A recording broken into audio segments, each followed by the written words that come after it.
Hello everyone and welcome back to episode 244 of your favourite Formula 1 show. Yes, Jamie and I return this week to preview the British Grand Prix.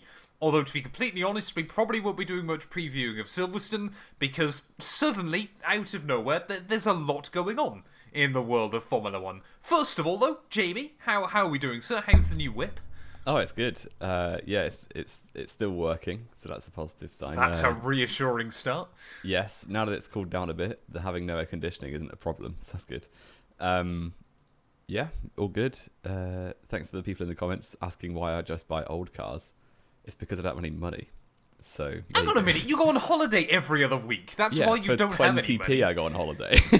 Oh, right, okay. I just have friends in good places, so that's the secret.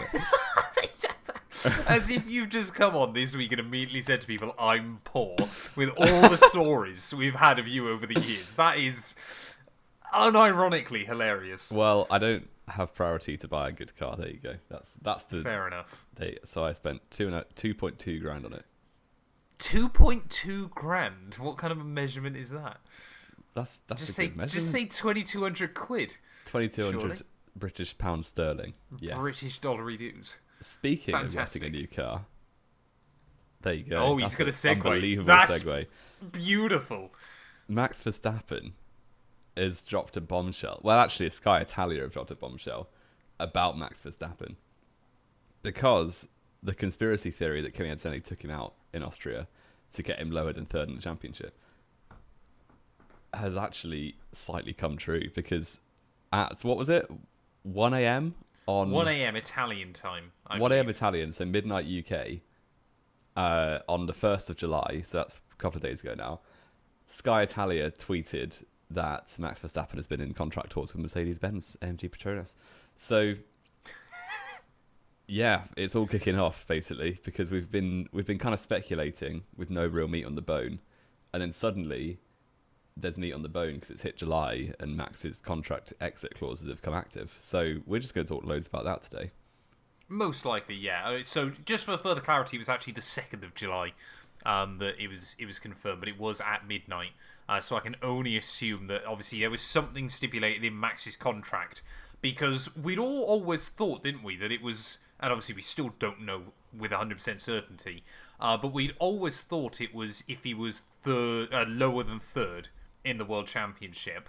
Apparently, it might actually have been lower than second in the World Championship, which of course he definitely is. So people are kind of going, oh, it seems like a really odd time for them to start doing it. If his contract stipulates that if he's third or lower by the 1st of July, that's obviously going to be when they start talking about it. This might well have been decided literal years ago when he renewed with Red Bull. It is up there, isn't it? I mean, this is probably, I would argue, the second biggest driver move we could see, obviously behind Lewis going to Ferrari, which was just mainstream news, wasn't it? This hasn't quite reached that kind of fever pitch, but you'd argue to the general public, Hamilton is a more household name still than Max. For sure, yeah. Richard. Exactly. But, I mean, there's all kind of rumours, isn't there, Jamie, about what this could mean, when it could happen, what it could entail. Some people are saying it's for next year, others are saying it's for 2027. It's all a bit confusing, isn't it? We're kind of seeing a lot of information, and let's just, because we were talking about this pre-show, we've already seen a lot of other kind of media sources. We're certainly not a media source. We don't know what's going on. All we can do is theorise. Yeah, the people in the paddock don't know what's going on. So us two sat at home are just reading what we can see and giving our own opinion on it. So that's what we're going to do. It's the clever money is people to end their contracts at the end of 2026 because or at least have a way out. Yes, so it's a new rule cycle. Nobody really knows what's going to happen. People are saying Mercedes have got the best power unit. It's probably going to be a power unit heavy era, but that is speculation. None of the engines have gone up against each other. All you've got to base it off is what noises the teams are making internally. So Mercedes could be the fastest, but then Ferrari could be the fastest. Audi, if all my hopes and dreams come true, could be the fastest. We just don't know. But the Red Bull powertrain journey that Red Bull are on, I don't think Max is bothered. I don't think he wants it. No. But yeah, no. The problem is for Max is, jumping for 2026 is just a massive risk because you don't know who's going to be fastest. He could very well leave Red Bull, go to Mercedes, and then Red Bull are first and Mercedes are fourth. Like, it's unlikely, but that could happen. So, yeah, I feel like all of this is probably for 27, which is why I don't remember where I saw it, but Mercedes offered Russell a 1+1 deal for 26 and 27, and he turned it down. That would make sense because I still think Russell and Verstappen will be driving for the teams they're currently driving for in 2026. Okay, interesting. I mean, yeah, it's a big one, isn't it? Because I think for George, of course, he's been very open, hasn't he? We're kind of going, he can understand why Mercedes are talking to Max, but he's on this is a very fine line of a tightrope that he's got to walk now, isn't it? Like you said, obviously denying that 1-1 deal. There's been this one theory on one side of things of going, is this Toto's play to try and make George sign a lesser contract? If he wants a 2-year deal, he might have to take a couple £1 million pay cut. It is a real kind of who blinks first game of chicken if that's the case.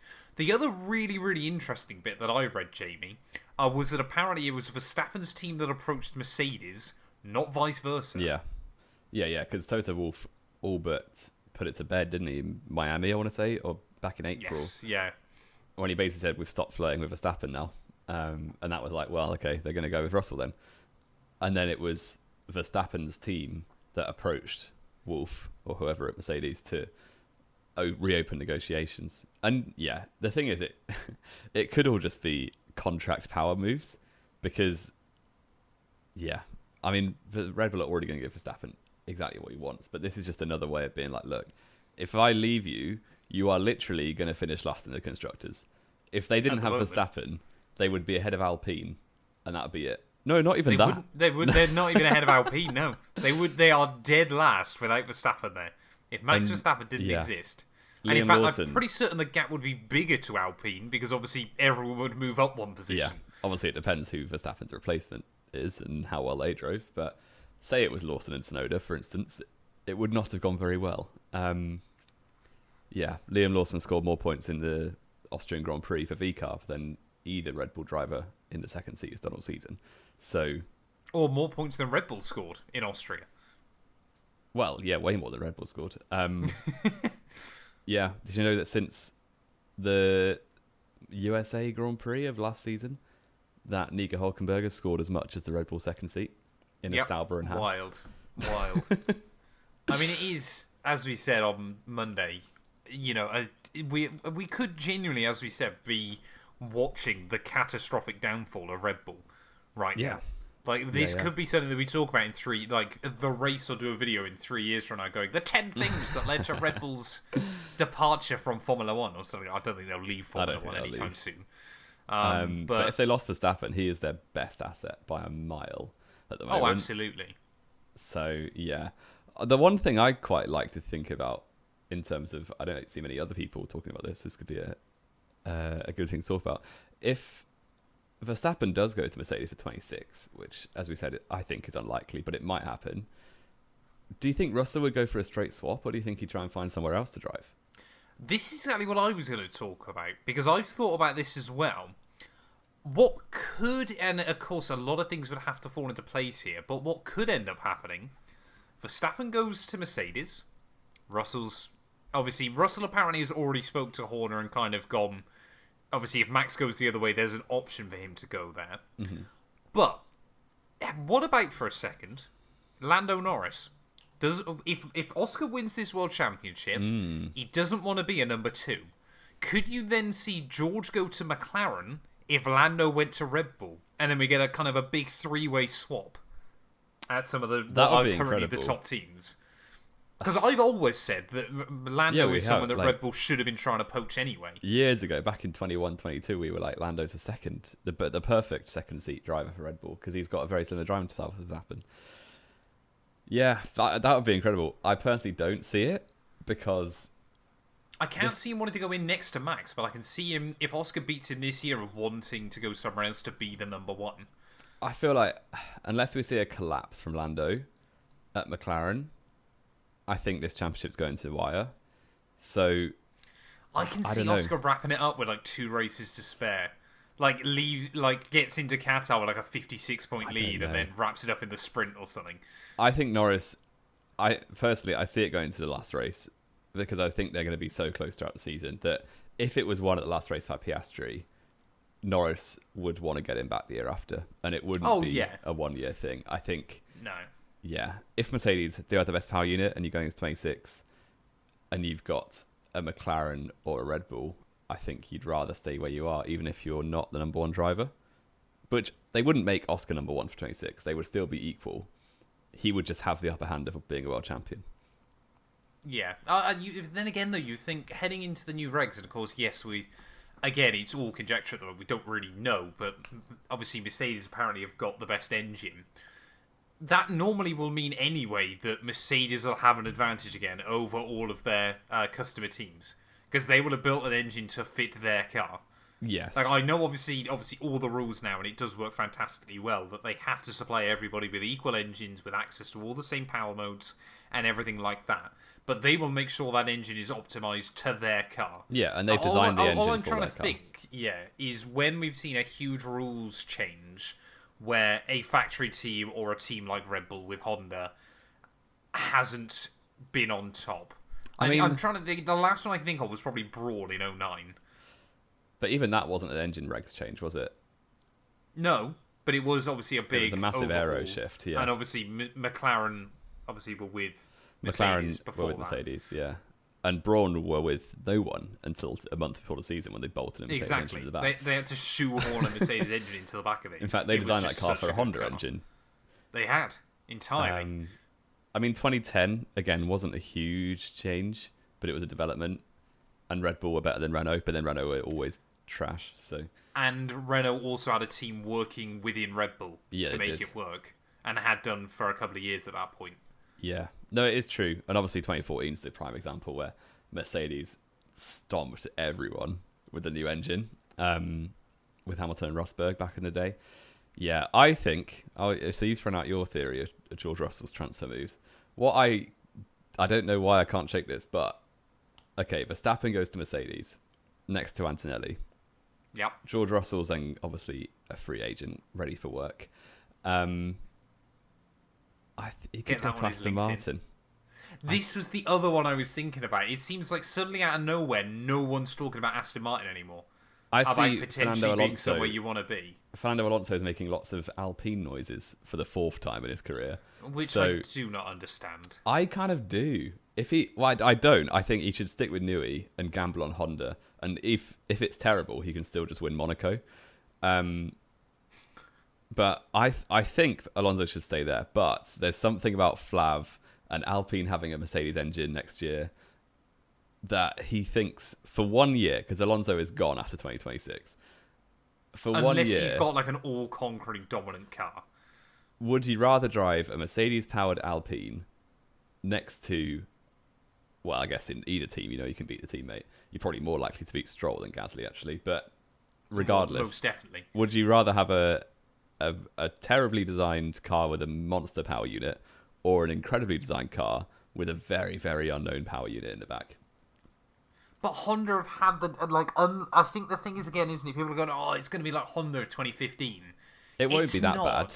No, exactly. This is the thing. Like, Honda have got a fair shot this time round. They have. But all of the guys who worked on the Honda power unit in the late 2010s, Red Bull poached most of them for their own powertrain. Not most of them. Some of them. Some of them. But anyway, not most of them. It will hamper them as an engine manufacturer. But then you've got to remember on the other side of that, think about who Aston Martin have brought in. People like Andy Cowell as well in recent years. That obviously, was part of the huge Mercedes engine program for all those years. That, built those dominant Mercedes engines ready for 2014. It's very true. It's that horrible thing, isn't it? We were all hyping up Honda and Aston Martin and everything. And then suddenly it kind of feels like they've fallen off the radar because they're not doing well this year. That could be even more of a sign Yeah, but you know next what? They year- actually are doing all right as well. They've picked it up a lot recently, especially Alonso since his luck turned. It's been all right, hasn't it? But yeah, could we be in a situation where Aston Martin are basically like 2023 was Honda in 2006, 24 was Honda in 2007, 25 was Honda in 2008. So two terrible. So years Alonso's in going to win the comparison. championship. And then 2009, Honda, Aston Martin are back. Could that be the case? You know what? We're obviously overhyping this, and rule changes generally spread the field out rather than But the bringing thing the is, field together. we don't know whether we are overhyping True, this or not. but we could have a Mercedes, a McLaren, an Aston Martin, Honda, a Ferrari, and an Audi, all capable of winning races. I mean, I don't. I think love the Audi fact you will be in there. refuse to count Red Bull in that. I would say Red Bull are done, especially if Verstappen leaves. If he doesn't leave, then we're fine. But yeah, it's going to be a very, very intriguing winter break and testing. We'll actually have something to talk about in winter testing this time Oh, around. it's going to be fantastic. I'm Yes. looking forward to it. If it's not Make sure Russell- you get yourself subscribed. We're less than Oh, yeah. 50 away from 1K. If Russell doesn't go to Red Bull, do you think it's as simple as stick Isaac Hadjar in and accept you're going to finish 8th in the constructors? No. I mean, the thing is, well, for next year, you've basically just got to... I mean, let's be fair, for Red Bull, surely at some point soon you're going to have to start looking at VCARB and how on earth they've built a car that is, More apparently drivable. the easiest to drive on the... Apparently it's the easiest to drive on the grid. Like, Probably because it's not been the developed by quickest car in rookies for the world. last 10 years. But in terms of... That doesn't necessarily make a car drivable, though, Jamie. They can take the I setup in the suppose. wrong direction and things like that. They've just built a car that is very easy to get, apparently, most of the performance out of it. Again, we've said it before, haven't we? What would be absolutely fantastic to see is if Max did a weekend in the VCARB.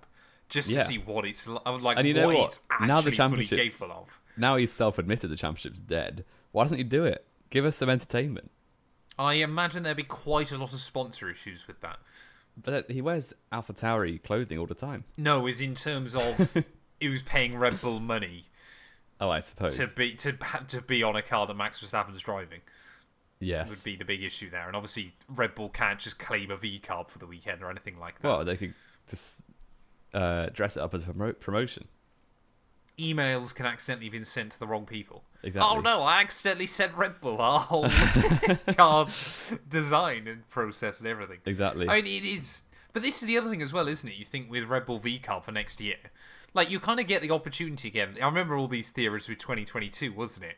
Heading into 2023, where Red Bull built an absolute rocket ship of, Red Bull have got two teams and are effectively allowed to, experiment with two different car designs and then work out which one's and best. not share information. Yeah. Exactly, and definitely not share information. So, like, there is an element of they kind of get two bites of the cherry, don't they? But A little I bit. mean, this has been a huge kind of turnaround from, is Max going to Mercedes? Jamie, yes or no? Max Verstappen, Mercedes, 2026, yes or no? Not 26. Do you think it's going to happen? I think it'll happen for 2027. Interesting. And to be honest, I can Are see we- Max taking a year out. I know I was rinsing you. at the start of the year for that. I was literally about to ask that. my whole theory about a sabbatical. Yeah, I think he'd be better off just staying on the grid and doing what he can in the Red Bull. But if he wants to go and drive Spa 24, look after his daughter, why not? I love the way you said look after his daughter like it was such an alien thing. Like you had no idea Well, whether that was a legitimate thing people can do. based on you said Max's Spa upbringing. 24 with such confidence. Spa 24 is what his priority is at the moment, it feels like. Did you not see his interview Probably. after, Yeah, you watched that instead of the instead of Formula the 1, rest of to the be fair. F1? Yeah. Yeah. Lamborghini won Spa 24. I saw the Staggeringly. massive crash in Blanchimont. That was bad. Yeah, that was impressive. Not as good as the Ferrari last year, but still No. very impressive. What about you? Max to Mercedes 2026? I just don't know, man. The thing is, what seems utterly bizarre about this that we haven't spoken about enough is how is George Russell doing so well this year and could end up without a drive? He'll get a Like- drive. No, as in not in it. Like he could end up somewhere terrible Well, it's just the way the cookie through crumbles, no isn't choice it? of his own. The problem is But they he's invested. doing so well this year. I mean, if I was the mercenary Antonelli hater, then just stick him back in Williams and have Russell and Verstappen. Well, yeah, there is an element of that. That would never happen. Never. No. And Yeah. who would he replace at Williams? Carlos Sainz. Yeah, get Sainz back to somewhere else. He can go to Red Bull. Sightseeing a Finally. Renault. Yeah. He can go to Red Bull. Imagine that full turnaround. I mean, it's such an interesting thing, isn't it, that could happen. And it's not even the only driver moves we've got to talk about today, Jamie. No. Because apparently Bottas could be off to Alpine, which I actually think is a fantastic decision. We spoke about this briefly, didn't we? Yeah, Alpine are just being a bit weird, aren't they? Because they've got one driver that they're clearly satisfied with. But yep, as they should be. Gasly has not been benchmarked that much ever since the start of 2024, really, has he? Because as soon as Ocon crashed in Monaco, they started prioritising Gasly. So, yeah, he's not really had a competitive teammate since then, really. And they want to put him up against someone they know is a known quantity. And Valtteri Bottas could be that guy. And he's a free agent. I think this is a fantastic move by Alpine. And I don't give Flavio Briatore too much credit, but I think I will in this instance. Because, obviously, who is Bottas currently contracted to? Mercedes. Who's doing your engines for next year? Mercedes. It makes perfect sense. If Alpine can maybe go, can we have Bottas for a little while? You know, can we keep him heading into the next? You know, could he be there next year, Valtteri? Possibly. Like that would be quite an impressive turnaround, wouldn't it? And obviously, even if that then means, you know, Mercedes can have him back on loan if they ever needed him for whatever reason. I can't see why they would. But, you know, maybe that helps sweeten the deal on those Mercedes power units for next year. That you give their reserve driver a bit of a chance, you know, and something wild happens and suddenly you need Bottas back at some point. You know he's race fit and ready properly. Mm-hmm. The thing is, as well, I genuinely think Bottas and Gasly in that Alpine could cook. Like that is a formidable midfield lineup. I think that would immediately. That's like a Hulkenberg Perez back at Force India all those years ago. Yeah, a really good midfield. That would immediately be up there with the Williams lineup in the midfield. Yeah, exactly.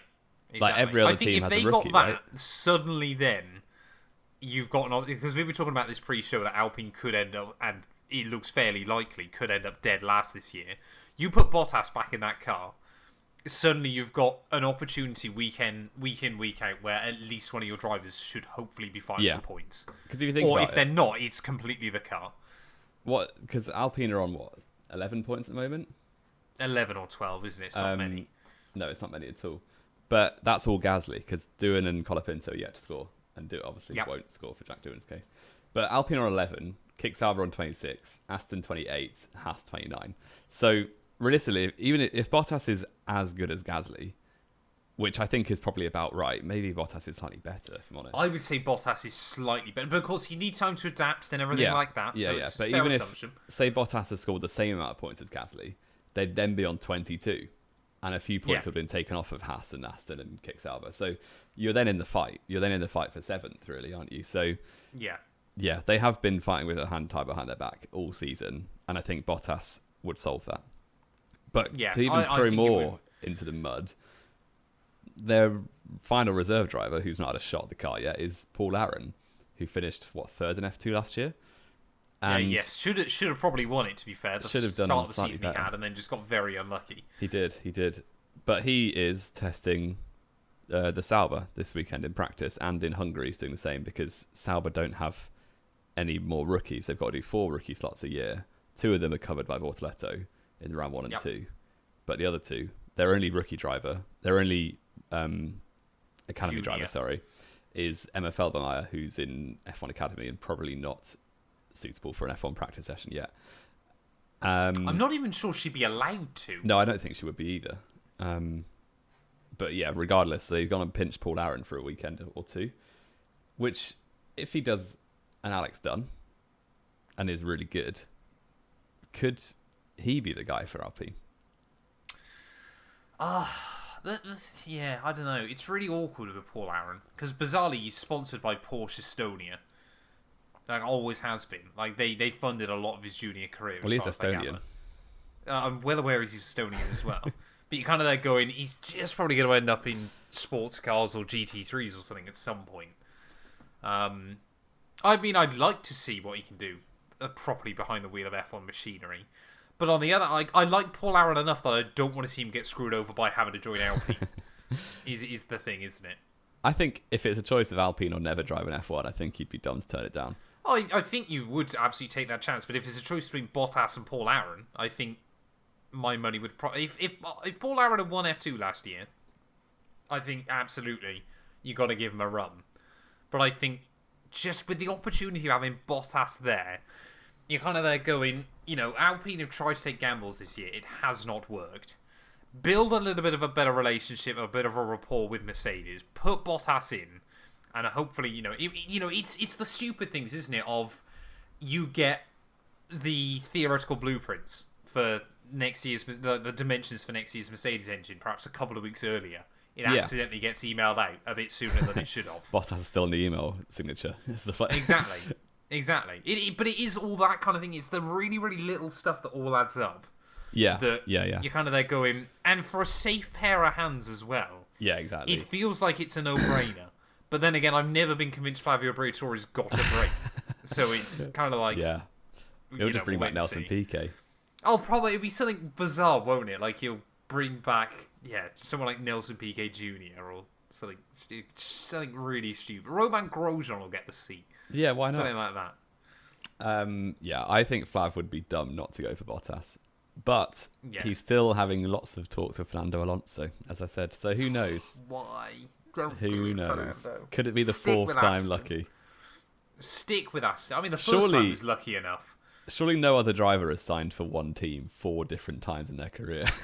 I don't believe so. Unless you got like some weird trickery of back in like the 60s back and forth between 2 seats or something mid-season. Yeah. But even like a team and like a junior team. I suppose Kvyat went to Toro Rosso 3 times, was it? Yeah. So he almost managed it. Well, he's equal. I mean, he could well be there again at some point. We don't know. Doubt it. I highly doubt it. Okay. Silverstone is happening 25 minutes into this podcast. Yep. Best race of the year. Sadly, neither of us are going. No. Yes. McLaren should walk it based on recent form, but it will be cold. So, relatively in F1 terms, it will be cold. So, could we see a George Russell win and then not get a contract? I thought you were going to segue over to the liveries. That would be insanity. If George Russell wins and then still doesn't get a contract, it would be so unbelievably stupid. Quite funny though, wouldn't it? Just painful, man. Painful. I like George. I weirdly like George. Like some of the stuff he says here is a bit cringe and everything, but I do still quite like him as a driver. And the thing is, he's doing so well in that car this year. Against a teenager, so he should be doing well. Yeah, but Kimi Antonelli is very good. You finally... See his antics since turn 3 Austria. Yeah, I did, yeah. You're finally starting to understand the Kimi Antonelli hype. Yeah. I mean, What's the temperature meant to be doing? It's around 20s. Let me double check. So low 20s, is Mercedes territory, isn't it? Yeah, 21 on Sunday and a 30% chance of light rain. It won't rain. It won't rain. Probably won't rain now. And Saturday is rain as well, supposedly. So Mercedes could be strong. I mean, McLaren as well, though. Their car is well suited to high-speed corners. Everything. Well, yeah, that as well. So you'd think this is going to be... I mean, based on the whole season so far, you'd expect this to be a McLaren stronghold, wouldn't you? Lewis Hamilton. I was going to say, can I podiums in a row or something? 12 podiums in a row is a disgustingly insane record. And the only time he didn't get a podium the second... Yeah, go on. Was the puncture in 2013, wasn't it? That was the last time he didn't get a podium. Yeah. And he still finished 4th. Insane. Yeah. Do you know the second most podiums in a row at any venue for a Formula 1 driver? So Hamilton's the most, I'm presuming. Hamilton's the most with 12 at... it's probably like Hamilton at Hungary or something, isn't it? Hamilton at Kota, I believe, is 8. Right, yeah. And he won tied like 6 with of them, Alain Prost. Exactly. Tied with Alain Prost. Crazy. With 8 at Paul Hamilton Ricard. just has some magic at Silverstone. It doesn't really make much sense, but it just works. Because even in 23, 24, and 22, when Mercedes were not really that good, he still just turns up and won. It's like, what? How is he doing this? We didn't win in 22 or 23, but yeah, he did do very well still. Like, it's just somewhere that he always seems to be able to drag a result out of the car. And it does actually lead us, Jamie, nicely into this week's quiz. Oh, no. Because your quiz today, Jamie183, is very, very simple. Because I was having a look back through. Hamilton has finished every British Grand Prix he's ever started. Okay. Like official British Grand Prix. But only one of them he didn't score points. Oh, 9. I was looking at that. Correct. You have got to give me every driver that finished that race. Oh, you get one wrong, it's over. You got no time limit. Oh dear. Right. Well, I'll try and do it in order as much as possible. So Vettel won. He did. Webber was second. He was. I think Barrichello was third. He was. Jenson Button famously never got a podium at Silverstone. He didn't ever. He did finish in the points, but I think he was like 7th in this race. He was 6th. 6th. Okay. So that's 4. Rosberg was ahead of him. He was. Rosberg was 5th. Now the DNFs, I don't think there were that many DNFs because Hamilton finished something like 17th. So, well, there's one, Lewis Hamilton. Yep. For whatever reason, 6. I picture Adrian Sutil being out of this race, so I'm not going to say him. Kimi Räikkönen. 7. Was he 4th? No. Was Felipe Massa 4th? He was 8. There we go. I thought it was a Ferrari. So I've got everyone down to 6th. There was an insane battle for 14th at one point between Alonso, Kubica, and Hamilton. So I'm going to say all of those probably finished. Yep, that's up to 10. Who picked up a few points? Jarno Trulli? He came 7th, so that's 11. Okay. Thing is I don't know who DNF'd. I feel like I've got an inkling that Sutil didn't finish, so I guess I'm not going to say him. But everyone else is fair game, so I'm going to go, just in case I don't want to get it wrong, when he's on the... It's not often I can say Giancarlo Fisichella, so I've got to say him. Correct, he came 10th. Oh, 12th. in a Force India, go on then. Yeah. Shame there was no points for 12th then. No. Never for 10th even. Kazuki Nakajima. He came 11th. 13th. Timo Glock. He came 9th. All right, we're doing well. So I've got the top 11. Nick Heidfeld. He came 15th. Wow, that BMW was trash. The Toro Rossos were... Oh, he could have been out, actually. Was this not the race where Bourdais just crashed into the back of Vettel when he was getting lapped? I will say Sebastian Buemi finished. Correct. 18. I'll avoid Bourdais for the time being. Last.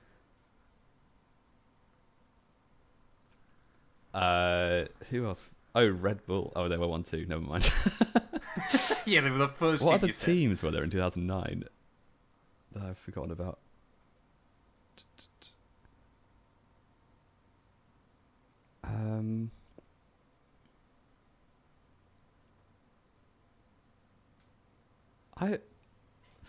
Oh, he's Have really I gone? thinking I've now, gone ladies and like gents. I've lost my memory. I'm forgetting one team. I think. Have I got? I think I've gone through everyone else, apart from Sutil and Bourdais.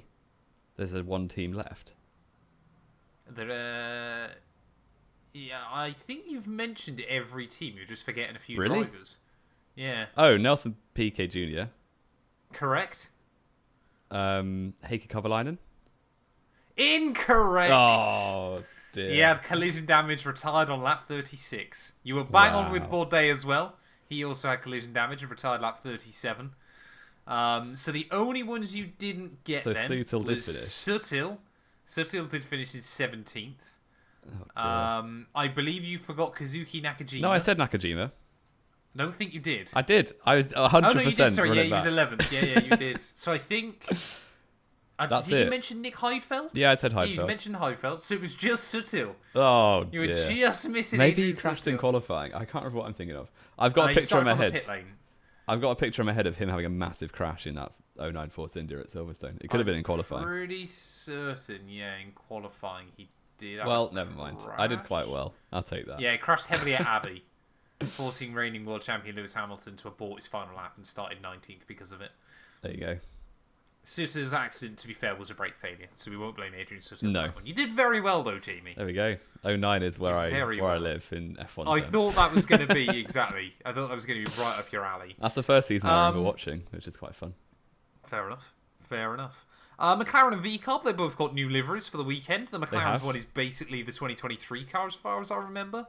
Just give us a proper Vodafone livery. That would be sick. No, I like it. I like the McLaren. It is nice. But I don't like the V-Carb, which is probably controversial. Yeah, I was a bit meh about it. There's too much going on. Yeah. I like the concept because it looks like you're in the back streets of London with all the graffiti art going on, which is quite cool. But Silverstone isn't the back streets of London. Exactly. They should be painting something classy on it, but something that Jamie knows all about. Jeffrey's never got any money, apparently.